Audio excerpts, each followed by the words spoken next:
Excellent. So, Party time. Excellent. quite literally party time, because Aha! you'll be part of an adventuring party. Hey! Of one, probably. One, maybe plus probably an healing NPC, but we're getting ahead of ourselves. Hi, and hello, and we're Fox back. fans. It's the second podcast in a fortnight. We're sticking to, not become consistent, we're sticking to our originally stated goals. Even though we both thought they meant completely different things. But we came up with an agreement. Yeah. Something that Theresa May cannot do. Zing. Fucking shade of it all. Alright, that's the Brexit joke done for the day. Excellent. No. We've already met our European Union quota. Now we've exceeded it. We've already given more fucks than most people have done in the past 6 months because nothing has changed. Oh, I pieced out. Honestly, it just for such a. You're gonna say boggles the mind because I'm gonna anyway. No, it's for something that has made like 0 to no progress, little to none as well, little to none progress in the past kind of few months. It bloody gets talked about a lot. Yes, well, the vote was over a year ago, and I don't see anything happening ever. Yeah, like literally, it's all just like, today. It's like today's Brexit update. We've made no progress in negotiations. Nothing. Yeah. The only meaningful thing to come from it at the minute is a significant weakening of the pound, I think, which is great. It's good for your savings. Yeah, you can. No, it's not. I went out in February before the vote. It was 2 to 1 Canadian dollar. Now it's 1.65, and has been for a year. Well, the good news is, I've forgotten the date, which sort of ruins my good news. But Excellent. I don't know if you saw this article, but it's ludicrous. Theresa May wants to get enshrined in law the date we're going to leave Brexit. And time. Like, regardless if we have a deal or not, she wants to literally make it a law that we will have to leave on this exact day and time. I mean, maybe it'll force them to actually get their shit together and make a deal. Or, if I was the nothing will happen. Yeah, they'll just delay and delay and delay and fuck us. Oh yeah, entirely. Like, if I was the EU, if that ever gets put into law, I'd just be like, I'd just push it back, then on that day go, here's the only offer we're going to make you. And make it just, and then what's Britain going to do? Either say no and screw themselves, or say yes and be screwed. So without further ado, I think we should enter a world of post-Brexit Britain. Without further ado, we'll move on from discussing politics because we'll save that for the politics pod coming up sometime in 2019. I'll see if I can find the exact date for you. Haha! That was meant to be weirder than it was. No, we're not going to talk about politics for the next however many times. No, this today is quasi a monumental day. James Dealey is about to build himself his very first, I think, Dungeons & Dragons character. Nah, it'll be like my 4th. No. Well, James Dealey is about to build his very first Dungeons & Dragons character on a podcast. Pretty much, and my first one for like 10-ish years. That's fine. That's a victory by my standards then. Right. Well, hopefully it's just like riding a bike, and you'll. Well, I actually did Warhammer Fantasy roleplay, not Dungeons and Dragons as per, or per se, not that as per. Very nice. I have. I've on my little stash of all the handbooks. I have seen the Warhammer 40,000 RPG on there actually. This was Warhammer Fantasy roleplay, not Warhammer 40k. Oh, well, I have not seen that. As in Dungeons and Dragons, not Space Marines. Okay. Fair. Oh no. Is there actually? There's already a Game of Thrones role-playing series. That does not surprise me. But there's also a Star Wars one, as per expected, and there's a Pokemon tabletop role-playing game. That seems interesting, mostly because how on earth does that? I'm gonna have to look at how that works for the next podcast, just because Indeed. I've no idea.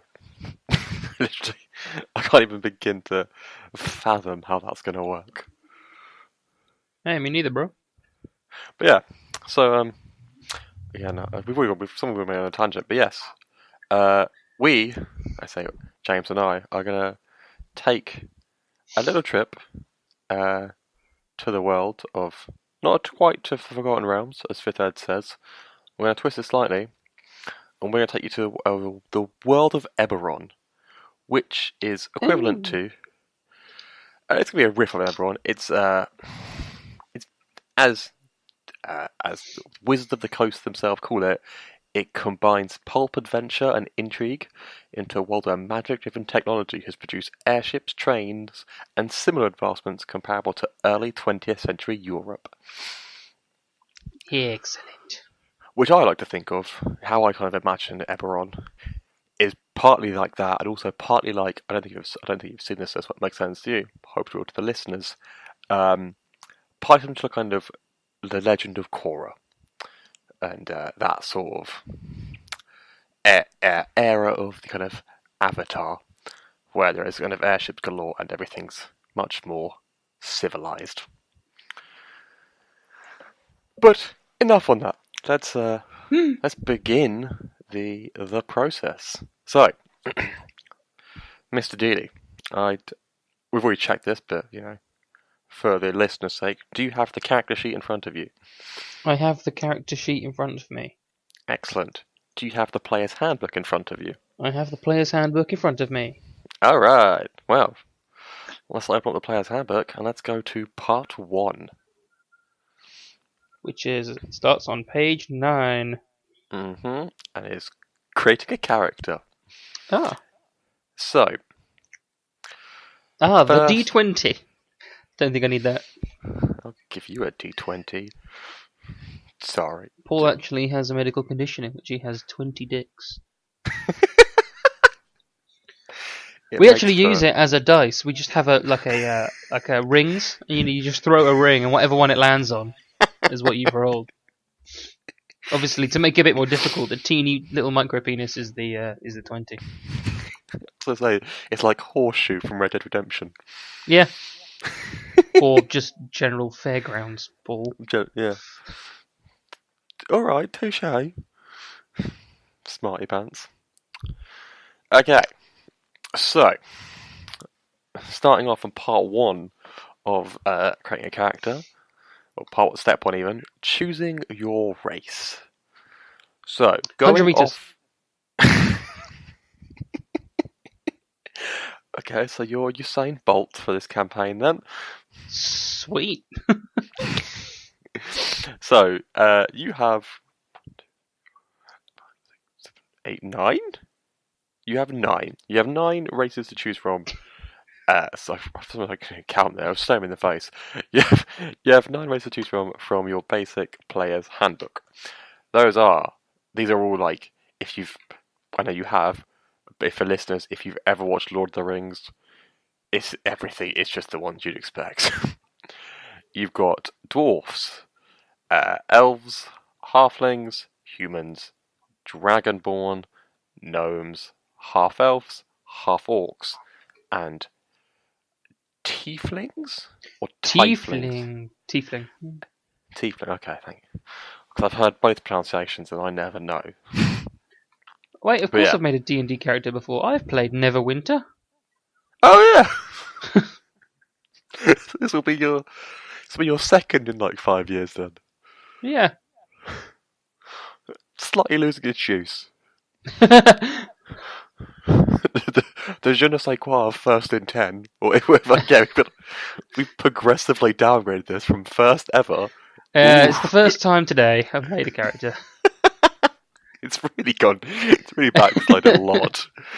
It's now the second time in 5 years. It was just while you were reading out the races, I was like, wait, is he going to say Tiefling? He said Tiefling! I have played this! Son of a bitch. And there are two other, there are three other races which you get as with our campaign. Which kind of, obviously they're countless monster races, but monster races are, they're okay, but also the basics. For the campaign and for the setting, you get the option of being a changeling, a shifter, or a warforged. A warforged?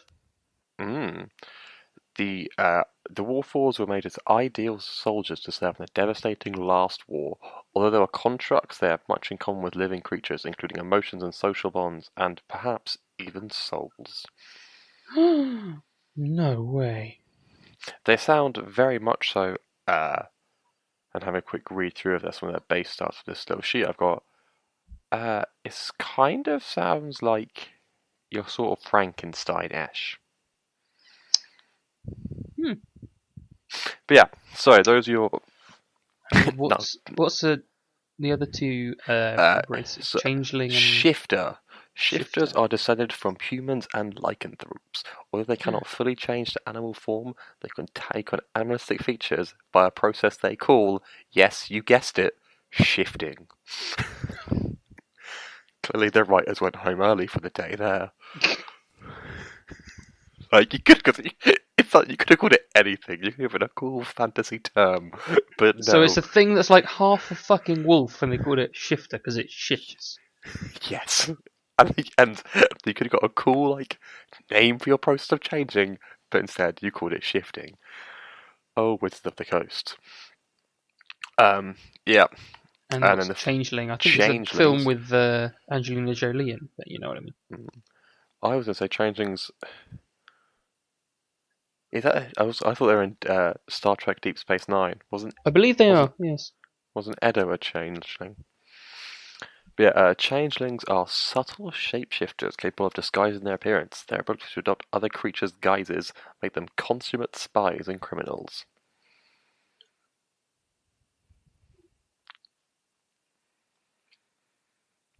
And that is those are your 12 races you can have in the wonderful world of sort of Eberron. Sort of. Excellent. Well, there'll be some twists and changes, so it's not just sort of... Oh, my player's handbook's not responding! Ah. Quick, Johnny, play me some filler. My laptop isn't that great for anything but browsing the web. I literally clicked on the race box on my character sheet and it's not responding. Which isn't going too well, but you know. Oh no, it entered a G. It's responding now. It entered a G. The player's handbook now has an extra G on every single page. No, and this is in the character sheet. Oh, thank God! That's alright. I thought the player's handbook. So number 1, choose a race. Okay. So I'll go into a bit more detail on all of them to help you out. Dwarves. Dwarves are, as you would expect, short and stout little bastards. Oh, no way. Yes, their main perk is their Constitution score increases by 2. That's your ability, and you get Dark Vision, Dwarven Resilience, which is advantage on saving throws against poison, and Dwarven Combat Training. So you have proficiency with the most typical dwarf weapons ever: a battle axe, a hand axe, a throwing hammer, and a war hammer. You also get... You also get, if you ever want to make an intelligence check related to the origin of stonework, you automatically pass or something. get I'm a masonry expert. Pretty much, yeah. Oh, and they must have a Scottish accent, I presume, because dwarves Entirely. always do for some reason. Yeah, I would expect you to put a dwarven accent, a Scottish accent on for the entirety. Elves. Elves, it comes down to what race of elf you pick. You can obviously you got high elves or wood elves or dark elves. It's kind of, again, it's very standard fantasy. Elves, your dexterity score increases by 2. You get dark vision. You get proficient in the perception skill, and you can't be put to sleep through magic.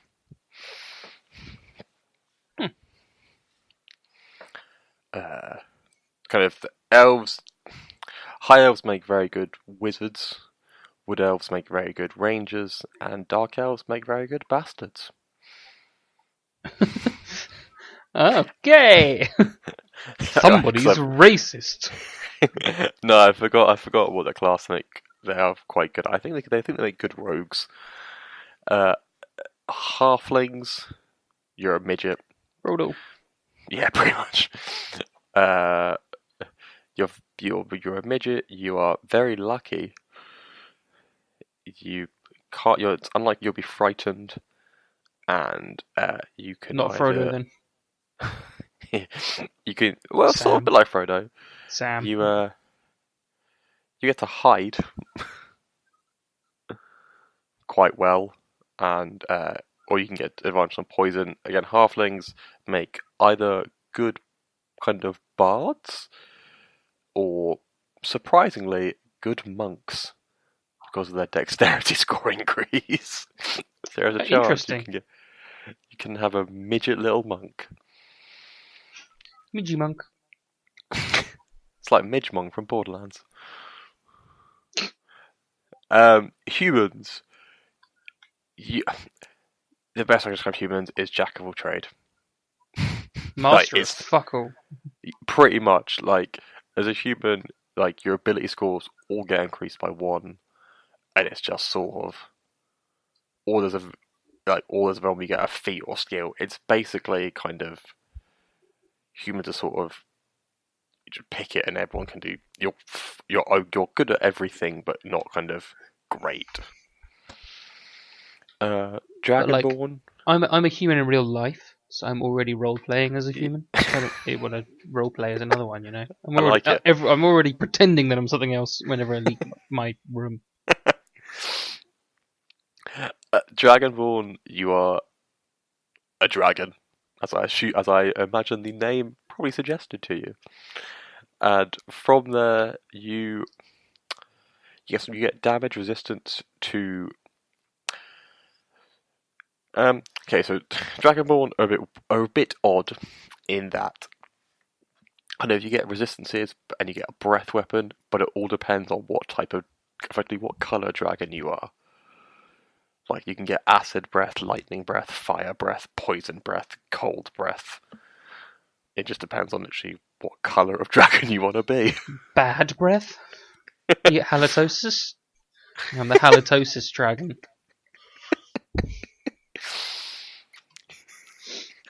Just imagining your whole character now, your whole thing is you have to walk around with a toothpick all the time and some floss. Like, I attack with my floss weapon. It's like a whip. Chicken wire. Yes. Gnomes. I don't even know what's good in it. You're smart. You get dark vision. You get a shit ton of advantages. And I'm not sure what else gnomes are good at, really, which sounds really bad, but I don't know. Half elves, who are good at being bards mostly, and generally they get a lot of increases, and then they can't be put to sleep. They get dark vision. They're quite snazzy.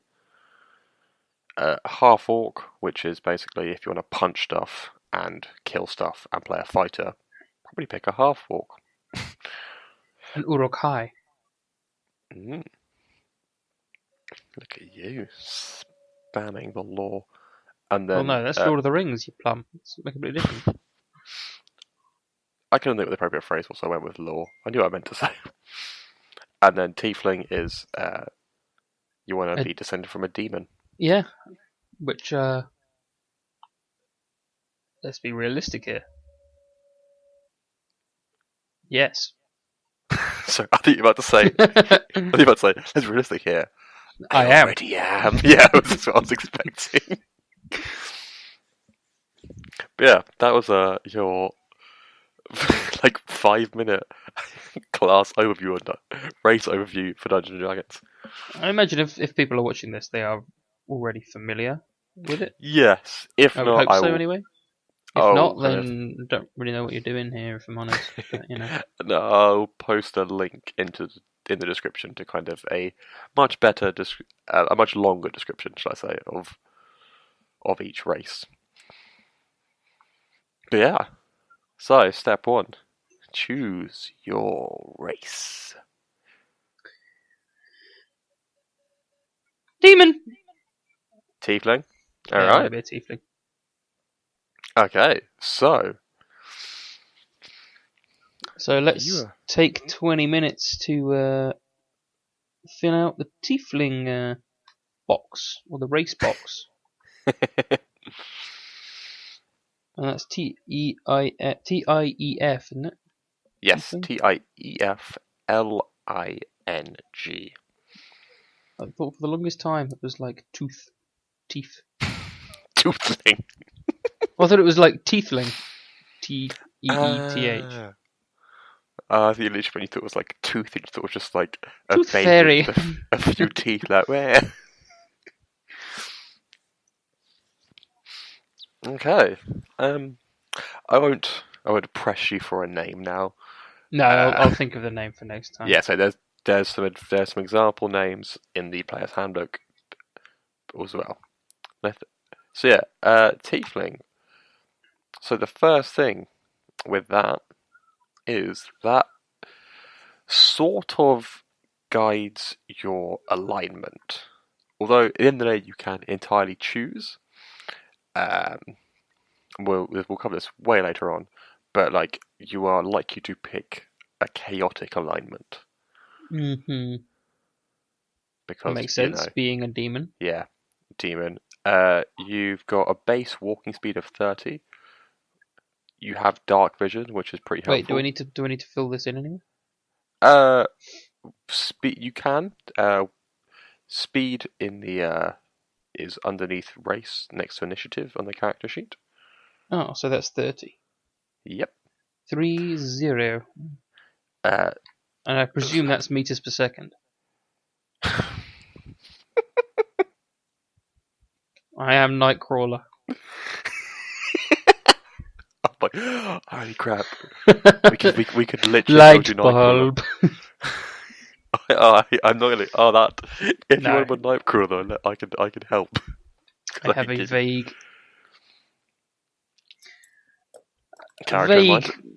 character in mind, but Nightcrawler's cool.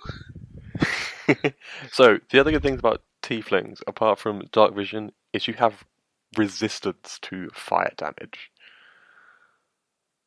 Is there resistance anywhere? There, it would go under features and traits, but we'll call off. We can. I'll do that. So, dark vision. Dark vision of 60 feet. 60 feet. And then, as it is called in the player's handbook, hellish resistance.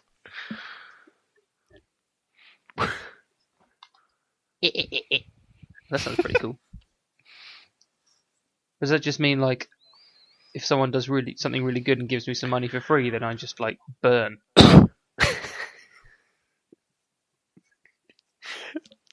No. No? Oh. No, it means We've got resistance to all things evil. Does that mean that all things good hurt me? Like, you're quite attractive. Ah! My ear! I mean, that sounds like something I want to play now, where you get complimented, you lose health. Like, no, be Oh. neat. It'd be like the reverse of the Ghostbusters 2 mood slime. I can't believe we're talking about Ghostbusters 2. It was on TV yesterday, so I watched it. Oh, so you watched it. Right. I remembered how bad it was. Oh. But yeah, Hello System, you have Resistance to Fire Damage, and Infernal Legacy, which we'll cover later, you get a free cantrip. Nice. And a cantrip being? Cantrip being a spell that you can use all the time. Excellent. So, like, spells are done in tiers, and kind of cantrips are the ones you literally just can cast at will whenever you want. It's like, look at me, I can light my hair on fire. Yeah. But that's only a one-time thing, I guess. Cantrips are you can literally light your hair on fire as many times as you want. If I set my hair on fire. It depends if you went for like a Ghostbusters, Ghost Rider style. Oh, that's you true. kind of more went for like the whole head. The whole head kind of surrounding you, rather than just you specifically went for your hair and ruined your hair. Went for kind of the I'm going for the bold look. Yeah. I'm too lazy to go to the hairdressers. Shating. Okay. Shating? Yeah, for some reason Keith Lemon decided to join this podcast. Oh no.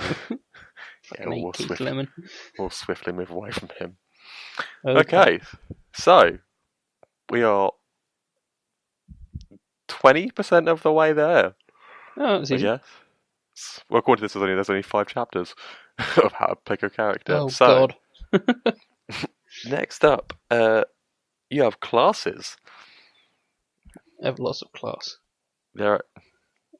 Think of Ares from Wonder Woman. I'm a demon god thing, but gentleman. Go on. I know that's a different type of class we're talking about. Just like we're just randomly throwing out like classes. I thought like, and next up, but my brain just fell out onto my podcast then. So, class-wise, you have 1, 2, 3, 4, 5, 6. For an accountant, I really can't do mental addition all that well. You have 12 classes available to you. You Excellent. have the Barbarian. It's a steakhouse. Sorry, side point. Go on. I hope all of these can now be linked to food near you. I'll try. Barbarian is very similar to a fighter. So they're both very melee based. Yeah. The difference is Barbarian, you get access to a kind of a rage, kind of Bloodlust. Yeah, kind of, and it gives you you get bonus actions and certain advantages, and then kind of see. It's very much that they're also Barbarians are when you're not wearing any armor, you get the less armor you're wearing, the better your armor class is. The better the chance to insert Conan the Barbarian quote here. Yeah, exactly. Drive off the... I can't remember it off the top of my head. Jesus. Hear the lamentation of the women. There you go. There's that bit. Oh, Arnold. What a man. Yep. Second up, you have Bard, which is you basically are going to sing at people. Sing them to death. Or life. Or life, yeah. Just fuck over the whole campaign and be like, yes, I will be someone who cannot attack. Just an ordinary life of some dude in a town. That'd be the best Dungeon Dragon ever. My name is James Dealey. I'm just me. You do no dungeoning. It's literally just all we're role playing is your life as a bard in a town, trying to earn money to live. Going from gig to gig, you know. Yeah, like rather than playing the seedy nightclubs. Poverty and squalor. Poverty and rags. a rags to riches story. That'd be different. It would. Boring, but different. Yeah, a tad.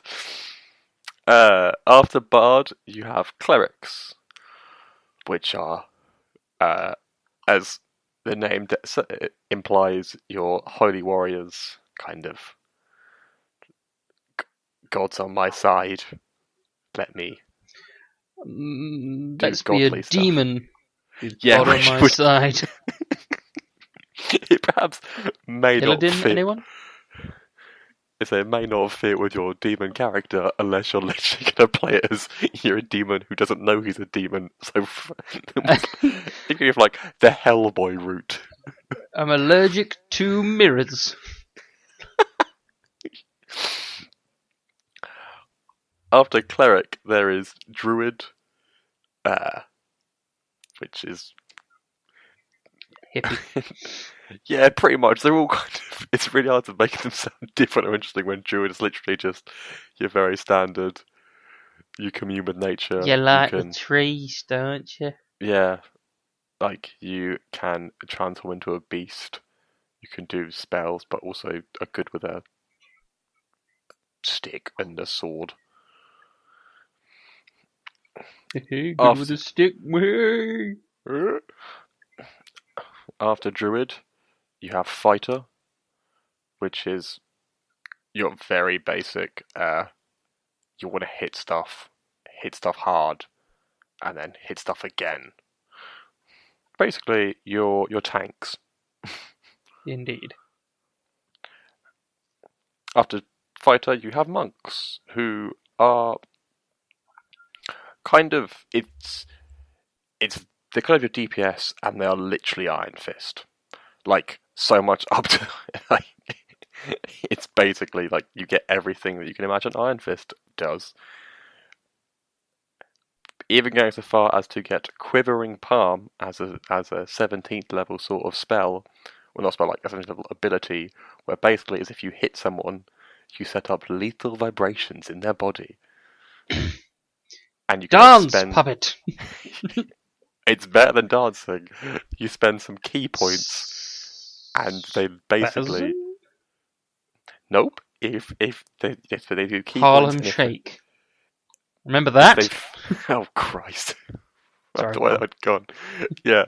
If they fail the save, they die instantly. Fuck. Wow. Because they take 10d10 of necrotic damage.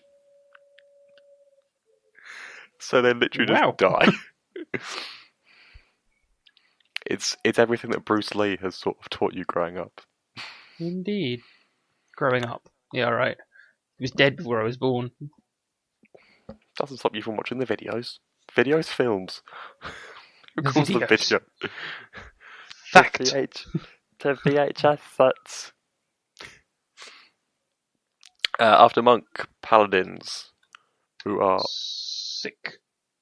I mean, sick. Yes. They are sick. I basically think again they are.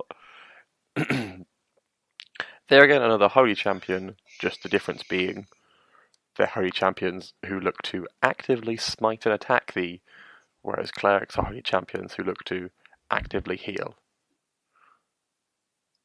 Son of a Remy. So we've just got a. We're recording this on US Thanksgiving, and we are.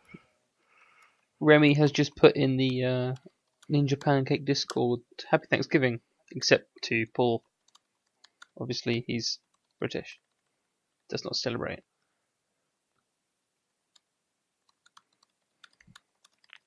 Son of a.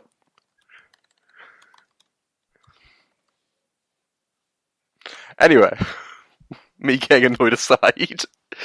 Sorry about that, everyone. I had a brief moment of how very dare he. But yes, after where was I? Paladins, yeah. Smite and maces, clerics, smite and heals. Rangers, it's basically Legolas was a class. Legolas or Aragorn? Because Aragorn was a ranger. See, under But they're... Under Dungeons and Dragons, I feel like Aragorn would be considered a fighter. Yeah, probably. I think Ranger is much meant to be, you're sick with a bow. Actually, no, because you can get I think entirely. Let me phrase that. I think it would depend how you build your Ranger. They can be both. Because confusing. Excellent. After Ranger, Rogue. You're sneaky. I'm gonna run up and stab you with 2 daggers in the back. After Rouge, Sorcerer. Now, the bottom 3 are all very similar, and you basically have Sorcerer, Warlock, and Wizard. The difference kind of comes down to, like, Sorcerer, you get kind of, your magic is more internal, and you get a little bit extra with sort of Sorcerer's points and some meta magic. My magic can be internal if you play your cards right. Oh, baby. Get a few oysters down you and you'll be anyone's. What? Which, I was going off Speaking of those... Aphrodisiac, yes. Yeah, we'll take us aside. Nothing about oysters, to me anyway, says sexy aphrodisiac. Like a dead thing in a shell, yes. Yeah, like, take this slimy thing down your throat in one. Well... Huh. Touche. Touche. There's another light bulb moment for Paul there. I now understand why oysters are an aphrodisiac. No. Oh, you sweet innocent little boy. Yes. Sorcerers. Yeah, they get sorcerer points and they can do they can kind of tweak spells. Warlocks, again, they're another spell class. They're all mostly focused around you've chosen to bond with a demon somewhere, or like you've taken someone on as your patron, and you are kind of like either an art, as they call it. You can pick and choose your patrons, and each one gives you slightly different things. And then finally, wizard, who is kind of your bog standard. You're just going to cast spells and wreck people.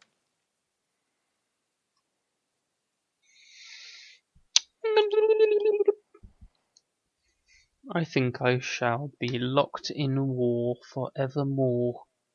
Warlock? Alright. A warlock, I think, yes. Okay. Class and level. Level 1. Which level means 20 warlock. Actually. No?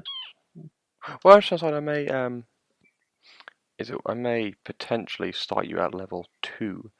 Just so you can... Ah, level is. Oh yeah, because you as warlock you get features at level 1. So, as a warlock, what you have to choose is who you want your patron to be. Tzeentch. I said one at random then. That's completely different. Unfortunately, you only have a choice of 3.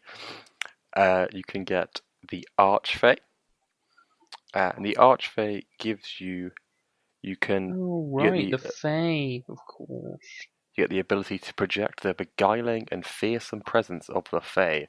As an action, you can create each character in a 10-foot cube originating from you to make a wisdom save.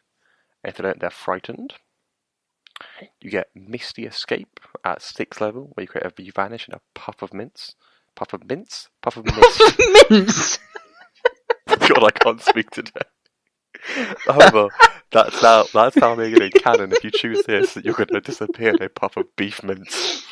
Well, I mean, that would fit with... Well, it wouldn't fit, because it would be mince, but that would fit with the Nightcrawler thing. Just puff of... Just This pack of beef mince just appears on the floor. Or mince pie, mince meat. Oh. Just assorted mince What, objects. you mean like Tesco wraps like 500 grams of minced meat just slaps on the floor? Oh god, I want that to be this campaign's version. Oh, we are allowed to tweak it as we so wish. But yeah, Mincy or Misty Escape, depending how it goes. Mincy Escape? You just really can't walk. Well, Mincy Escape is... So what, so Misty Escape is a puff of mince. Mincy is a puff of like pink smoke, and you just turn and you're like, "Hello, darling," from like a spot of fire. Yes. Right, take 3 entries. Mincy Escape I'm or crying. Misty Escape. Starting at 6th level, you can manage a puff of mince in a response to harm. When you take damage, you can use reaction to turn invisible and teleport up to 60 feet away from you. At 10th level, you get Beguiling Defenses. Beguiling? Turn the mind-affecting magic of your enemies against them. You are immune to being charmed, and when another creature attempts to charm you, you can use your reaction to attempt to turn the charm back on them. So it's basically them going, no, you're charmed. It's like, yeah, I charmed you. No, I charmed you. Oh, alright. I was imagining a kid being like, no, you're it. No, you're it. No, that's not how it works. This is how it works. And then the final one of the Archfey is Dark Delirium. You can plunge a creature into the illusory realm.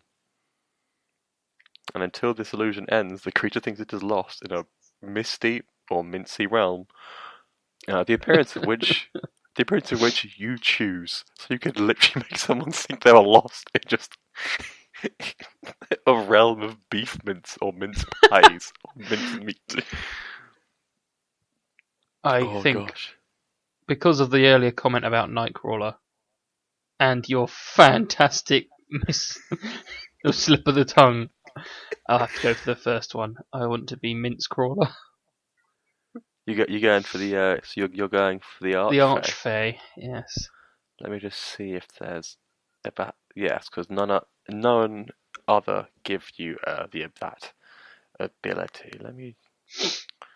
So okay, cool. All right, so we picked you. So you're a warlock, and we picked your patron.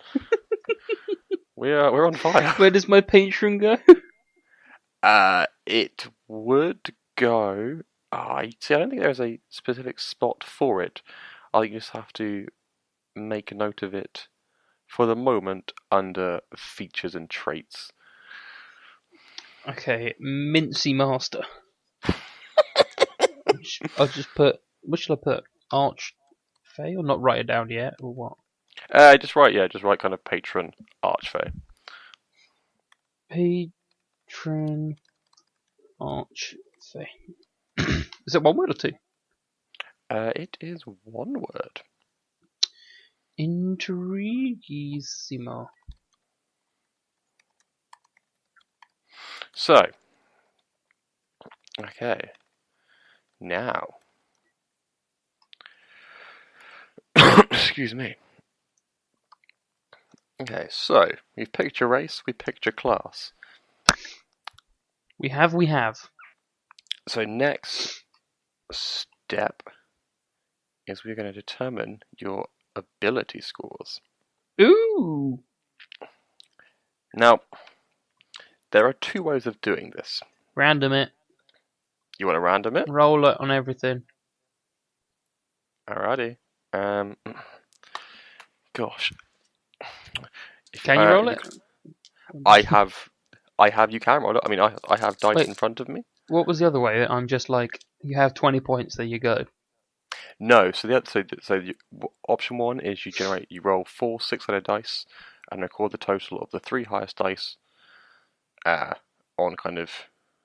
a scratch paper. That's your ability scores. The other one is you get given one score of 15, one score of 14, one score of 13, one score of 12, one of 10, and then one of 8. Nah, let's randomise it. All right. I want to be a warlock with an intelligence of 4. Okay. Let me. If you have an internet application you like to use, feel more than free to roll your dice, or I can sit. Oh, son of a bitch. Or I can sit and roll it now. It sounds like you've rolling it now. Okay, alright, let me. So, ability score number 1. Oh, that's. So far you rolled a 2 and a 5. Well, that's good. Another 5. Alright, so you're on 10 at least. You're on a minimum of 12 for this ability. Well, James Steely, play your first ability, whichever you so choose, is going to have a score of 16. Well, that's pretty fucking good, isn't it? Yeah. Next up. Wait, do I get to choose that one first, or what? Yeah, you gotta choose it as you go, or... Oh, I'll tell you what, I'll wait until they're all rolled. Jesus Christ. So, your second ability score started off with a roll of 6. Excellent. Okay, that's followed by a 1, followed by a 3, so you're on a minimum of 10. 13, no, 12, sorry. 12 will be your second 16, ability 16 score. and 12. Okay. Okay, your third starts off with a 3. Bit crap is a 2. Got a 4 in there though. And another 2. So, you're on a 9. 16, 12 and 9. I mean, this is high octane rolling action going on here, Pod. You got a 2 and a 3 so far for your third. Got another 6 though, so that's not too bad. It's the lowest you're going to get is 11. And 11 is the number you will get. Oh, fuck me, I guess. So you got 16, 12, 9, and 11, which so far you're doing better than the 6 you could have got. I am, yes. Start off with a 3. Ooh, hit a 1. Got a 6 because my dice like you. And son of a bitch! Is that another 6? Yeah, you got 15. All right. 15. Nice. Final one. Here we come. Ooh, starts off low. Got a 1. Picks up though. Got a 3. Hit a 4. Okay. And another 3. So a 10. Alrighty. So, if you go to the Warlock section of your player's handbook, what page is that on? that will be on page 107. Well, we skipped a lot of fucking pages, didn't we? It's just the other classes.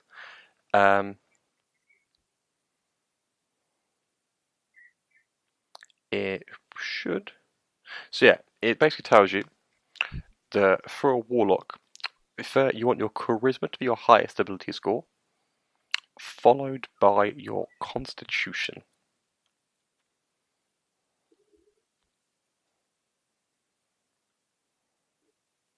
However, if you check, the good news is for you though as well.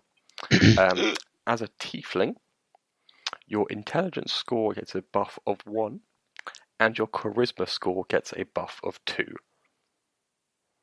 Excellent. So you can play with that. So you could potentially. What were the numbers you have? Numbers I have were in descending order: 16, 15, 12, 11, 10, 9. Somehow. Okay. So, like for example, you could spread it out. So you could, for example, give your Constitution the 16, and then. I thought Charisma was supposed to be my highest. No. Yes. I'm just getting that, my friend. And then what you do is, because if you then put your Charisma, if you give your charisma 15, because of your tiefling bonus, that would actually become 17. So that way they both get a bonus of +3.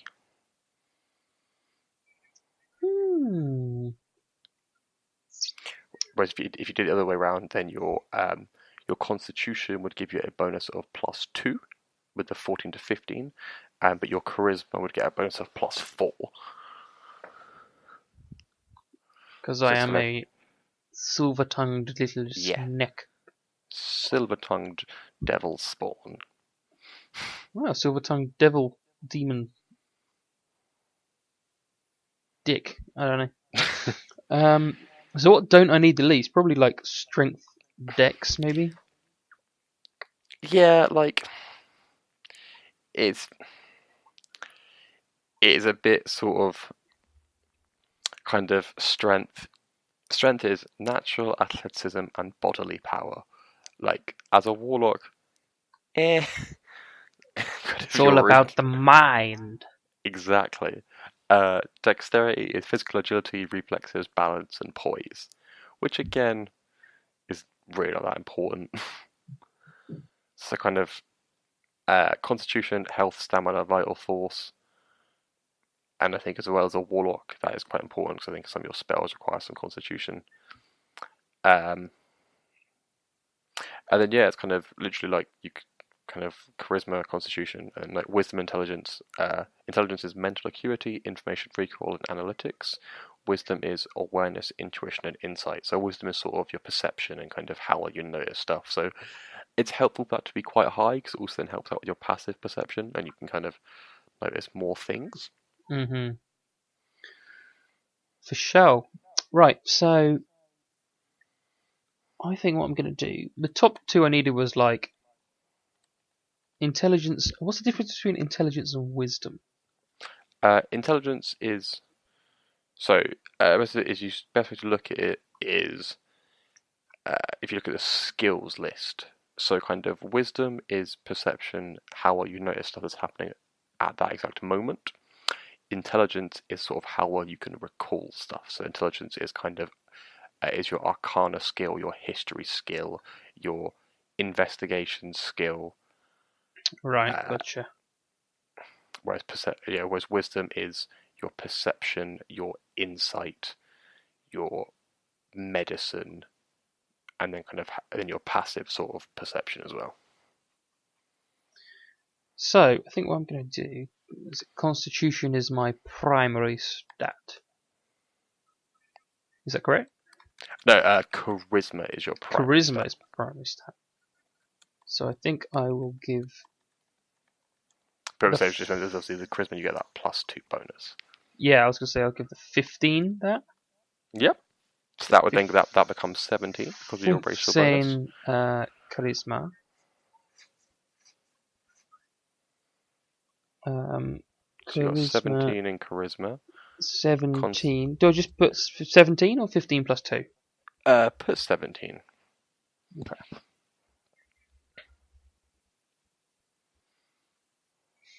Constitution 17 is then going to become your 16?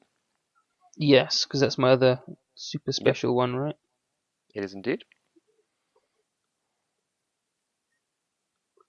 Then intelligence, wisdom.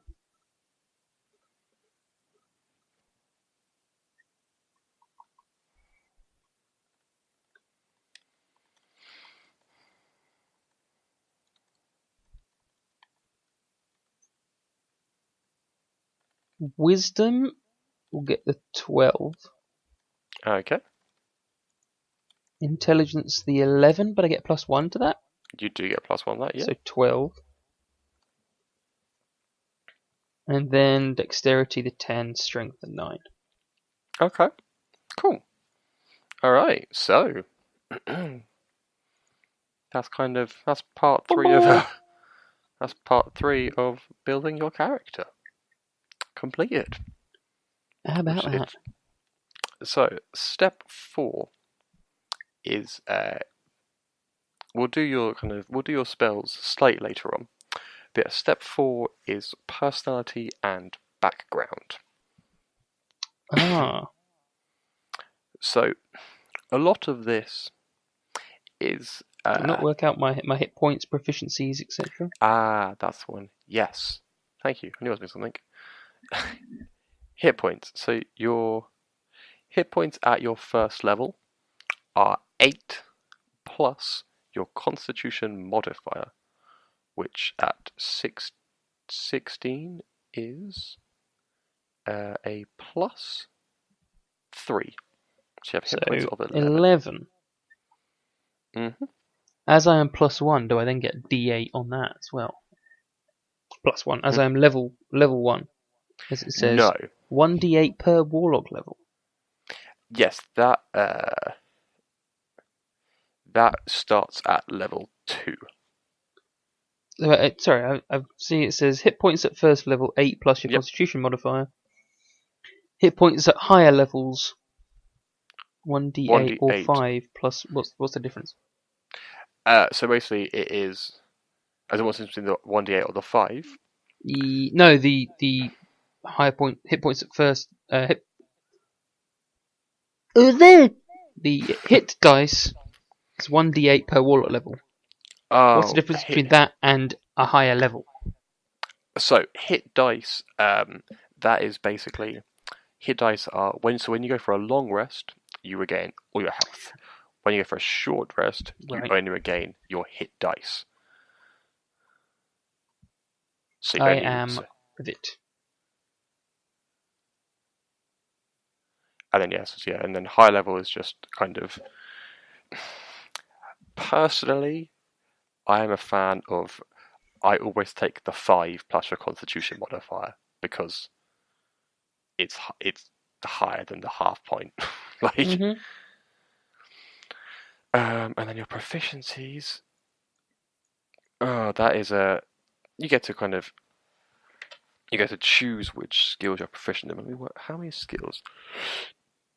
But kind of the proficiencies will come once you've chosen your background. Because I see there's a box for a proficiency bonus here. Yes.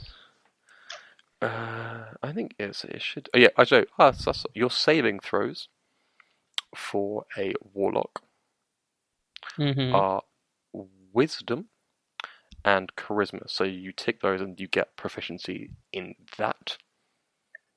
Yes. Which is nice. And then you get to choose 2 skills from the following list. Arcana. I'm about to sneeze, I do apologise. Sorry. I get. Sorry, I get. I'll wait till you sneeze. I'm good. I talked about it, so it went away. Did you say I get 2 skills and what you're about to say? I didn't. You kind of cut out. No, you get to. So you get to choose 2 skills from this list. Aha. So you can choose Arcana, Deception, History, Intimidation, Investigation, Nature, or Religion. Well, like my demon warlock, so religion's out the window.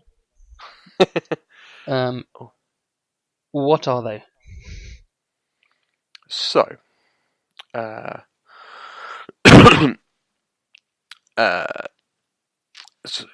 in what are they? As in what do they do, or what are they? Kind of, what skill do they rely on? I can see what skill they rely on because it's got a little thing in brackets. But yeah, what do they do? What be they? Let me find the best kind of description. Let me Google it. Yes, and tell you. Is perhaps the better way. I see under for God's sake. Intelligence 177. Scrolling through the book like a pro. Scrolling through the book. Good. Oh my God. Book, be kind to me. Mac, be kind to everything. Chill. Yes, getting there. Getting there. Here we go. So, we'll start with Arcana. Your Arcana check measures your ability to recall lore about spells, magic items, eldritch symbols, magic traditions, the planes of existence, and the inhabitants of those planes. Religion measures your ability to recall lore about deities, rites, and prayers. religious hierarchies, holy symbols, and the practice of secret cults. Nature, ability to check what Lord trains, plants, animals. What else was there? Deception, how well you can lie. Intimidation, how well you can threaten someone. What were the other ones? It was Arcana, Deception, History, Intimidation, Nature, Religion, I think. Yes, so yeah, deception, intimidation, how well you can lie, how well you can intimidate someone to believe whatever you're saying anyway. Investigation is how well you can look for clues, deduce the location of a hidden object, discern from the appearance of a wound what kind of weapon dealt it, or determine the weakest point of a tunnel that could cause it to cave in. Kind of that sort of stuff. Well, Arcana seems like a fairly decent bet. Yeah. Maybe. Yeah, no, it does. Like entirely kind of. I guess it would come down to a tad sort of like almost how you'd want to perhaps play your character in a way that like if you Arcana's quite good like but like I think as well because you have to choose a background that could also contribute to that will give you some additional skills kind of to check off in your box. Gotcha. I think I will go for Arcana and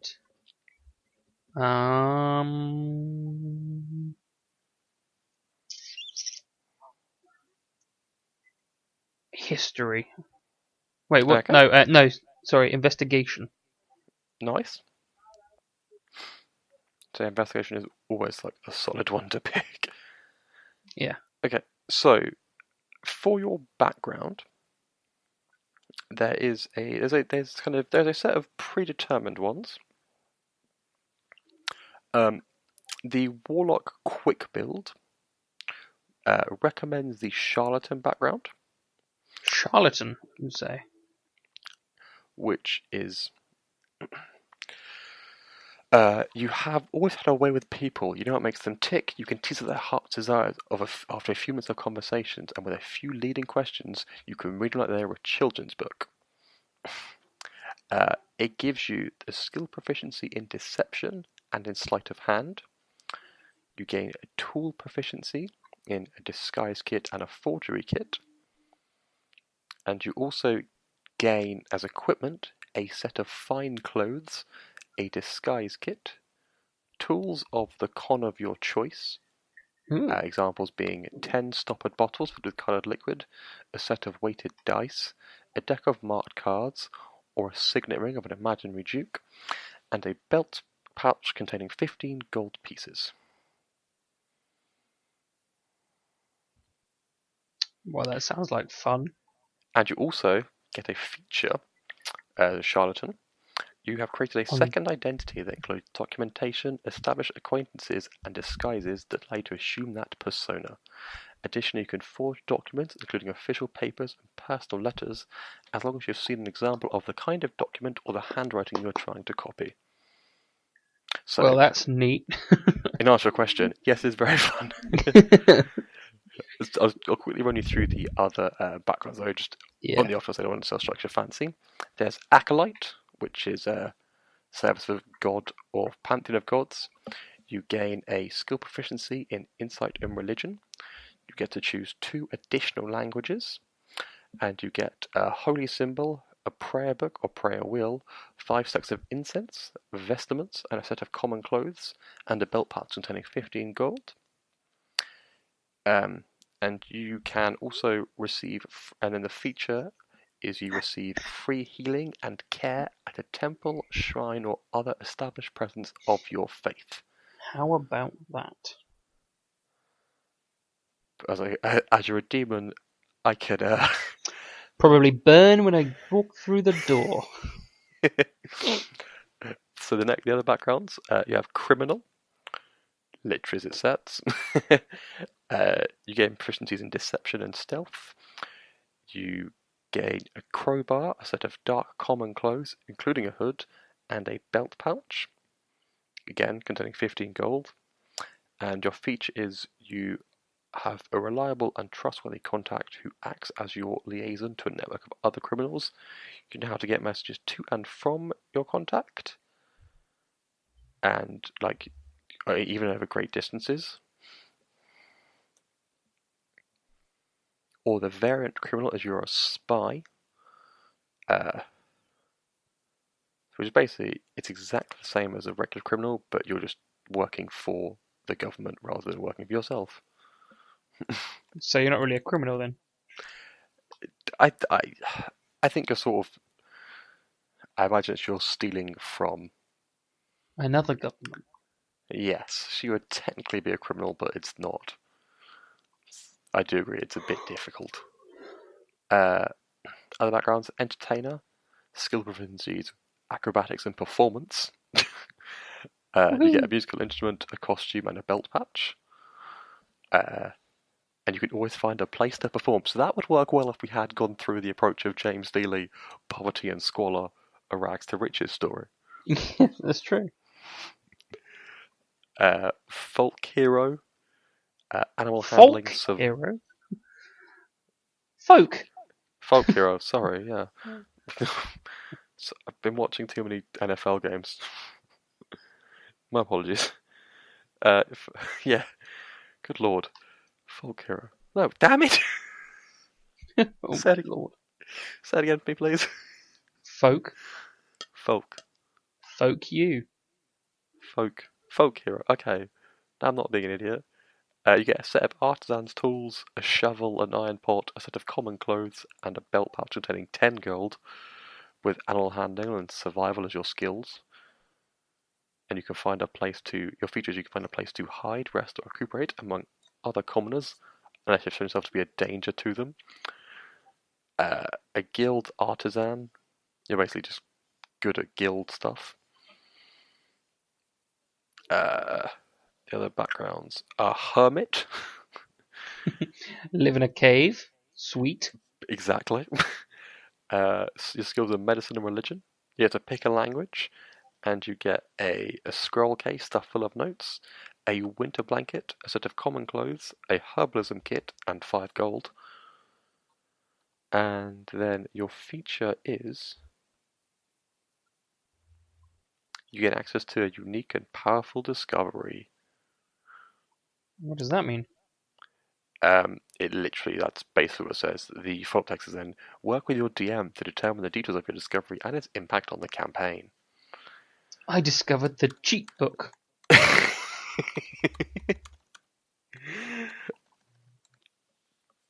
Other backgrounds: a nobleman, history and persuasion. You get a language, you get a set of fine clothes, a signet ring, a scroll of pedigree, and a person containing 25 gold. Ooh. Because nobility. Exactly. And your feature is you're basically welcome in high society, and common folk make every effort to accommodate you and avoid your displeasure. Outlander, you basically grew up in the wild. Like, literally, you don't know civilization. Right.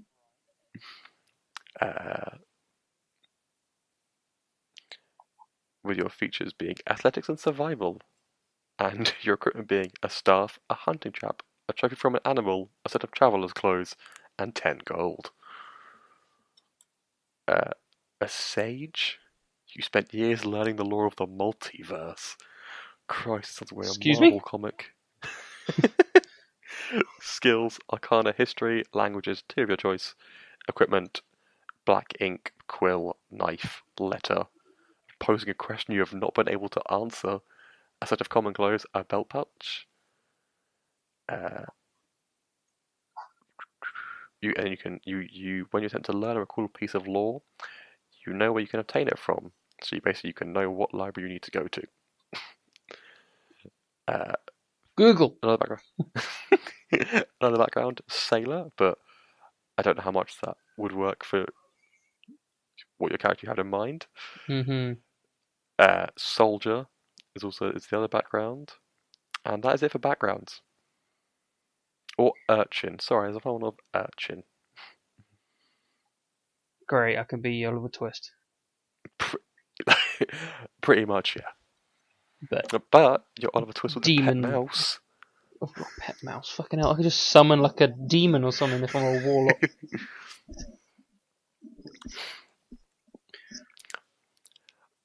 I'm going to assume you're going to stick with charlatan.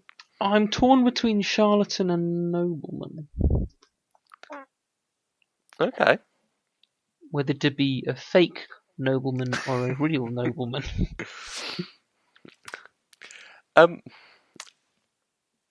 So,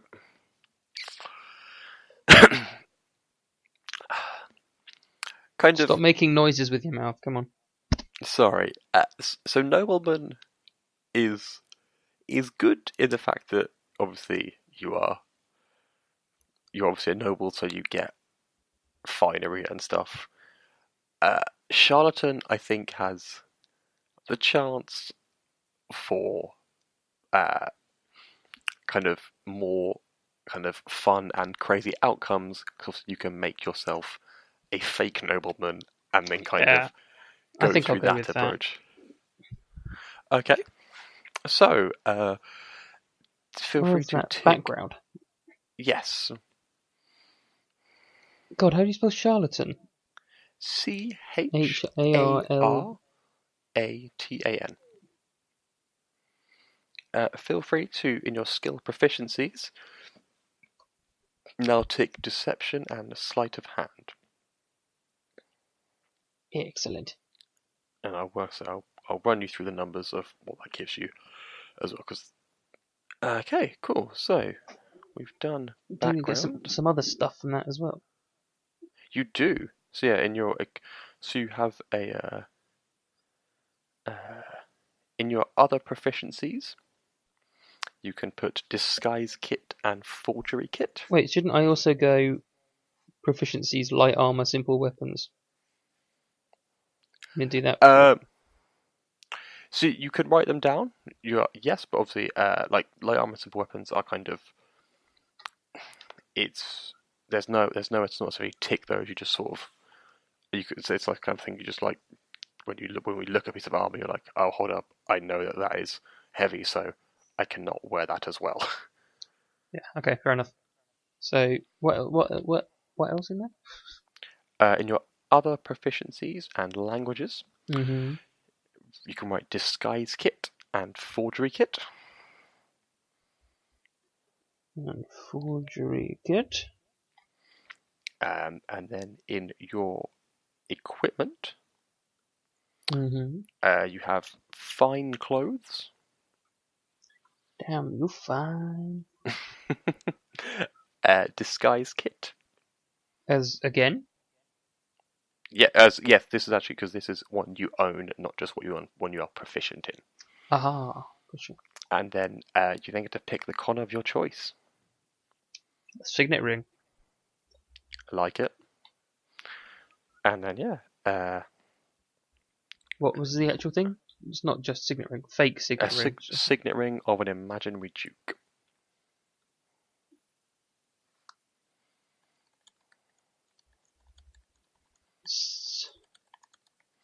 Signet ring.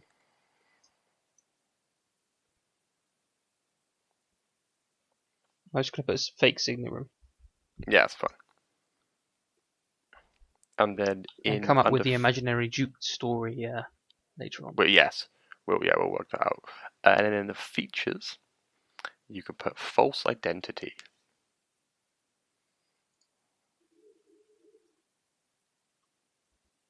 Oh, I put titty like a boob. False identity.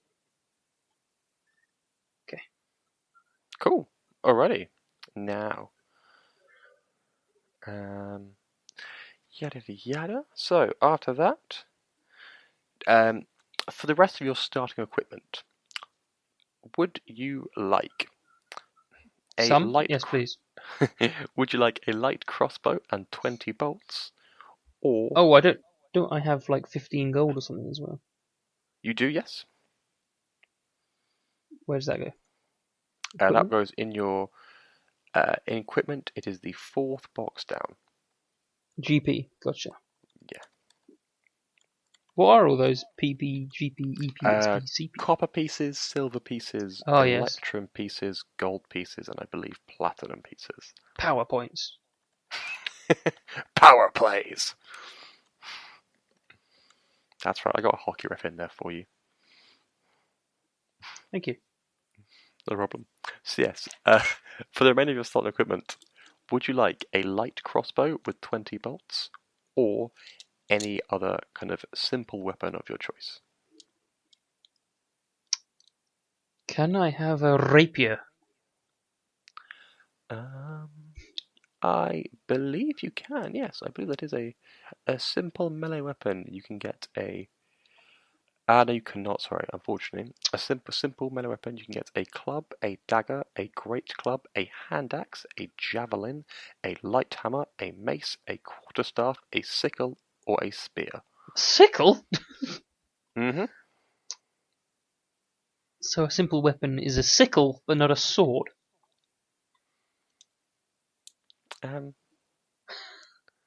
For some reason, no. A short sword is a martial weapon. Well, okay then. I will stick with the crossbow. Okay. So does that go in attacks and spellcasting? It both? would put in equipment for now, and then it will eventually be upgraded to attacks and spellcasting. But it'd be upgraded, would it? Because we're going to be playing on Roll20, the positives are you can kind of, rather than to work out the attack bonus and damage type yourself, you can drag the attack. You can click and drag, and it will sort of auto-populate. Okay, your next choice is a component pouch and arcane focus. So they both do effectively the same thing. A component pouch is you have a little pouch on your belt, and in there is kind of a lot of spells. Will say they require like a goose feather. Reagents, is it? Yes, and kind of a component pouch means as long as it doesn't say 10 gold pieces worth of goose feather, it just says goose feather, then the component pouch will automatically have that for you. An arcane focus is it removes the need for the goose feather, and instead you channel your magic through kind of a wand, a staff, kind of the things you would imagine for kind of wizards and witches. I think I will go for arcane focus. Okay. Where does that go to? Features and traits? That goes again in your equipment. Equipment. And then I will arcane focus. We can work out exactly what you like your focus to be. Kind of, I'll have a look of exactly what your options are. You need to go to the wand shop in Harry Potter. Diagon Alley. Your next choice is: would you like a Scholar's Pack or a Dungeoneer's Pack? They each come with different things. So a Dungeoneer's Pack, you get a backpack, a crowbar, a hammer, 10 pitons, 10 torches, a tinderbox, 10 days of rations, a water skin, and 50 feet of hempen rope. A Scholar's Pack, you get a backpack, a book of lore, a bottle of ink, an ink pen, 10 sheets of parchment, a little bag of sand, and a small knife. A little bag of sand? I assume it's a paperweight. I have no idea. Well, I'm thinking a Dungeoneer's thingy might come in a bit more handy. Okay. So yeah, for the moment, just write Dungeoneer's Pack, and then we shall break it down exactly what's in that at a later date. Dungeoneer's Pack. You also get some leather armor,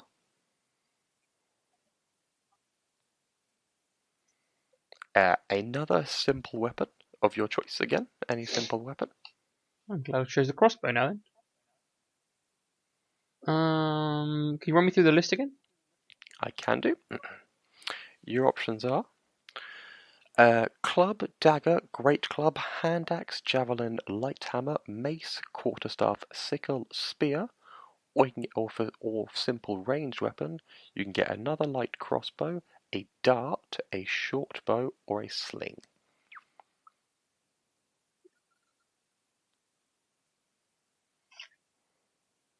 Quarterstaff. Okay.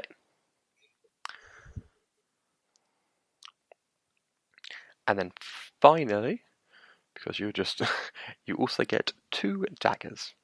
What the fuck? Yeah, you get a lot of good style equipment. I'll throw these at something and hit no one.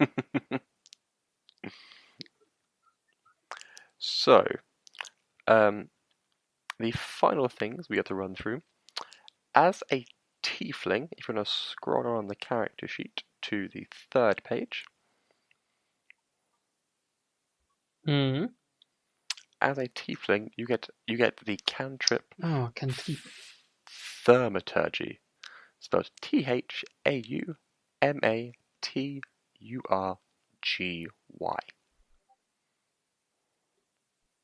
Can you repeat that? Yes. Thaumaturgy.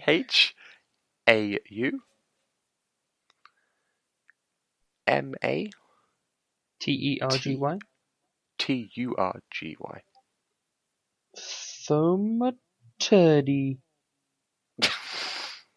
Thaumaturgy. Well, we've got. I've heard of it before. Don't know what it is.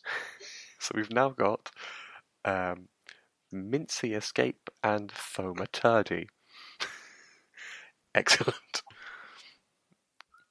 Okay, so another good part of being a warlock, you get to know an additional 2 cantrips. To look at this, if we go to the Player's Handbook, Part 3, The Rules of Magic. What page would that be on? That would be Chapter 11, it's 208 is where it starts. You want to be on page 211. 211. Ah, yes. Cantrips. Oh my lord. So you get to pick 2 from that list. Are you sure? Just 0 level and 1st level? Or can I go for like 8th level? So at the start you get to pick 2 of the cantrips. And then you also get to pick 2 1st level spells. So 2 of the cantrips and 2 1st level spells. The quick build recommends Eldritch Blast, which is a very sort of it is a very similar. It's like a good attacking spell. Mm-hmm. I'm familiar with an Eldritch Blast. Excellent. And then it also recommends Chill Touch, but kind of like you can pick what you want for a good kind of utility spell. Well, can you go through them all? Yes, I can do. So we'll start with Blade Ward. It's going to have to quick because the list's all blurred. Blade Ward. So Blade Ward. Bloody hell! Why can't I be Blade Barrier? Blade Ward. You extend your hand and trace a sigil of warding in the air. Until the end of your next turn, you have resistance against bludgeoning, piercing, and slashing damage. Was the next one? Fair enough. Was the next one Chill Touch? Yep. Chill Touch. You create a ghostly skeletal hand in the space of a creature within range. Make a ranged spell attack. On a hit, the target takes 1d8 necrotic damage. Then what's next? Eldritch Blast. Eldritch Blast, thank you. Eldritch. Enthrall, Entangle, Ensnare, Enhance, Elemental. Eldritch Blast. On a hit, the target takes 1d10 force damage. A beam of crackling energy streaks towards a creature within reach. Next. Friends. Which, if you take, I will force you to forever say it in the J voice from the in-betweeners. Friends! For the duration, you have advantage on all charisma checks directed at one creature of your choice that isn't hostile towards you. So you have to say, I would like to use my friends. It's a weird spell. What's next on that list? Mage Hand. Mage Hand is you basically create a giant hand. And then you can kind of just do it. It does no damage, but you can do it. It can pick up stuff. It can open doors. A spectral floating hand appears at a point you choose within range. The hand lasts the duration until you dismiss it as an action. You can basically move up to 30 feet. It can't attack, but it can carry up to 10 pounds. It can manipulate an object. It can open an unlocked door or container. It can stow or retrieve an item or pull the contents out of a vial. So it's a good kind of utility spell. Indeed. What else is there, my friend? Minor Illusion. Minor Illusion, you create a sound or image within range that lasts for the duration. The sound is whisper to a scream. Image can just be anything, kind of a chair to a small chest. It can be no larger than 5 foot though. And then obviously creatures kind of all see that, and well then they have to make a check to see it is real. So, if, for example, you can create a chair, people can go and sit in it and then kind of fall through it like idiots. What is next? Poison Spray. Poison Spray. Poison Spray? You extend your hand towards a creature you can see within range and project a puff of noxious gas from your palm. Fart The creature must succeed in a concentration saving throw or take 1d12 poison damage. Wow. Any more for any more? Prestidigitation. Prestidigitation. Prestidigitation. Yes. So, this is it's a minor magic trick. You can do the following. You can create an instant harmless sensory effect, such as a shower of spark, puff of wind, faint musical notes, or an odd odor. You can instantly light or snuff out a candle, torch, or small campfire. You instantaneously clean or soil an object no larger than 1 cubic foot. Excuse me? You chill, warm, or flavor up to 1 cubic foot of non-living material for 1 hour. You make a color, a small mark, or symbol appear on an object or a surface for 1 hour. Or you create a non-magical trinket or illusionary image you can fit in your hand. That lasts until the end of your next turn. You can cast the spell multiple times, and you can have up to 3 of its effects active at once. Interesting. I get 2 of these, right? Yes. I think, and the last one, sorry, is True Strike. True Strike. Sorry, I didn't realize there's one more. Oh, while I'm down in the tears, I can read you Thaumaturgy as well. So, True Strike. We'll start with Thaumaturgy because it comes first on my list. Indeed. Thaumaturgy. You manifest a minor wonder, a sign of supernatural power within range. You create one of the following magical effects. Your voice booms up to 3 times as loud as normal for 1 minute. You cause flames to flicker, brighten, dim, or change color. You cause harmless tremors in the ground for 1 minute. You create an instantaneous sound that originates from a point of choice within range. You instantly cause an unlocked door or window to fly open or slam shut. Or you alter the appearance of your eyes for 1 minute. Don't ask me what the last one, but you do. Okie dokie. True Strike. You extend your hand and point a finger at a target in range. Your magic grants you brief insight into the target's defenses. On your next turn, you get advantage on your first attack roll. Fair enough. It's the black spot, really. Yeah, and advised me you basically have to roll it twice. So I think I will go with Eldritch Blast. So it sounds like a laugh. I shall also go with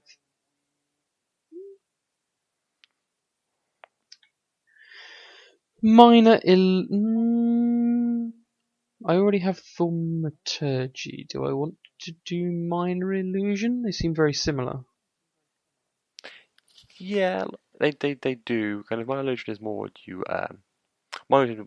The difference would be for Minor Illusion would perhaps be more you'd just be able to create like chairs, chests, stones, etc. Yeah. Whereas like Thaumaturgy, I think is more just the sound part.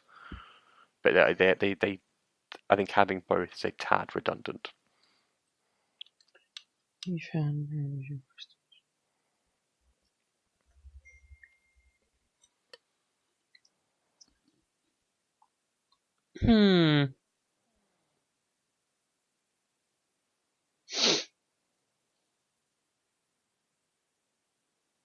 So Eldritch Blast is a given.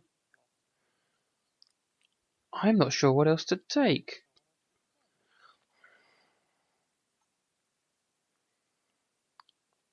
So it is.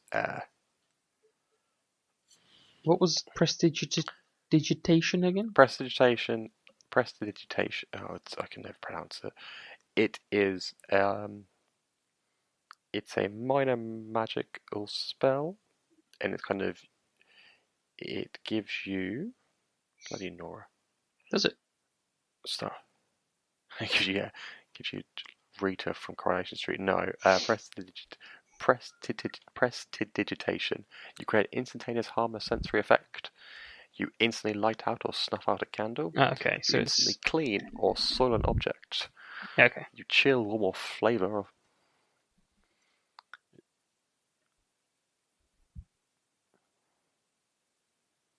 So it's going to be it's utility kind of messing around with people again. Yeah.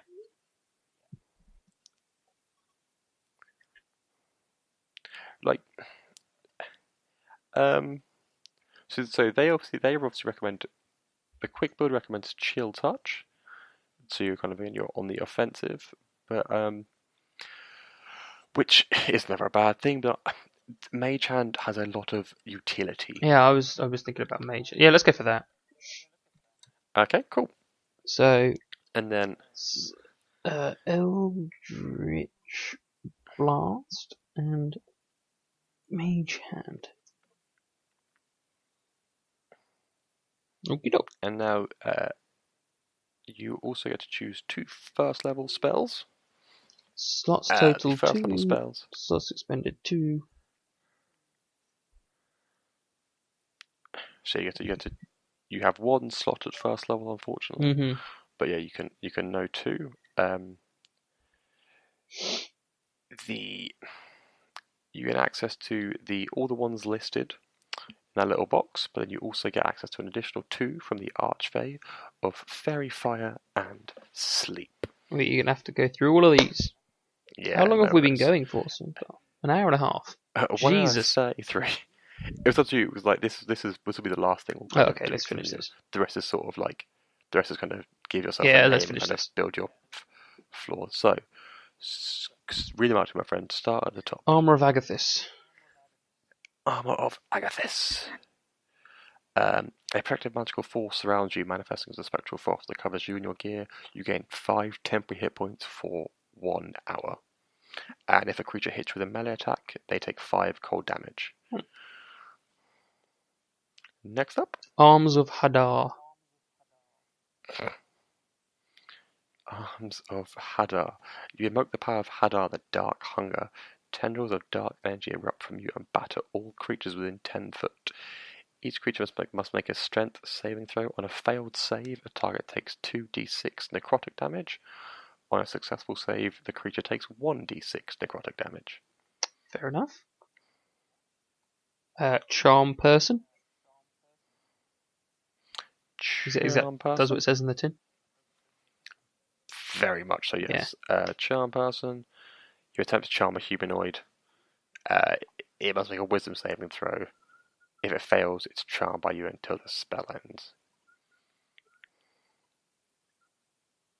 And then I presume comprehend languages also does what it says in the tin. Yes. Expeditious retreat. I can run away faster? Pretty much, yeah. It's a very... No, that does what it does on the tin. It basically allows you to move at an incredible pace. When you cast this spell, and then there's a bonus action on each of your turns until the spell ends, you can take the dash action. So you can So just it's not necessarily a retreat then?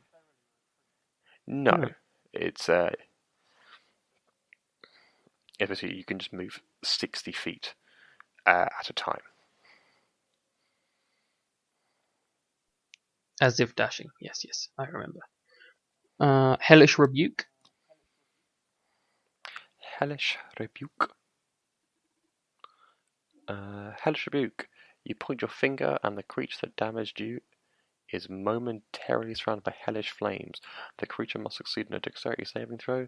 It takes 2d10 fire damage on a failed save, or half as much damage on a successful one, so 1d10. The issue with that spell is it's a reaction, so it requires you to be damaged first before you can cast it. Hence Rebuke. Yes. Got you. Hex. So you also with the Archfey, you also get access to a spell called Fairy Fire, which is not on that list. Fairy Fire. It is each object in a 20-foot cube within range is outlined in a blue, green, or violet light, your choice. You say a 20-foot cube? Yep. That's kind of weird.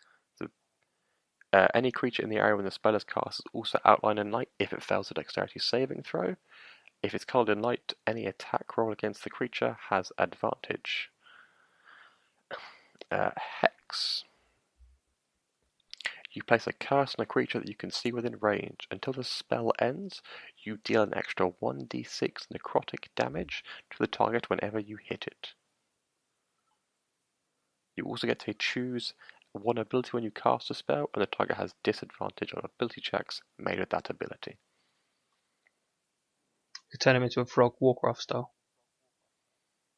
Not quite that. I think that's polymorph. Oh yeah, right, of course. No, but polymorph is a sheep. Hex is a frog. Illusory script, not illusionary. Illusionary script. No, illusory. Okay. Illusory. Illusory. The old illusory. Yes, of course. Illusory script. You write on parchment, paper, or some other suitable writing material and imbue it with a potent illusion that lasts the duration. Right. You get to pick any creature you want, and then you can designate when you cast a spell, and to them the writing appears normal. The rest, to everyone else, it appears magical and spooky. Interesting. And it's unlegible. Protection from evil and good. Whatever that means. I have a feeling this could be a chance what it says on the tin. We'll find out. But evil and good? That's everything, isn't it? Protection from evil and good. Until the spell ends, one willing creature you touch is protected against certain types of creatures: aberrations, celestials, elementals, fae, fiends, and undead. The protection grants disadvantage on attack rolls. Target can't be charmed or possessed. And if target's already charmed or possessed, that ends.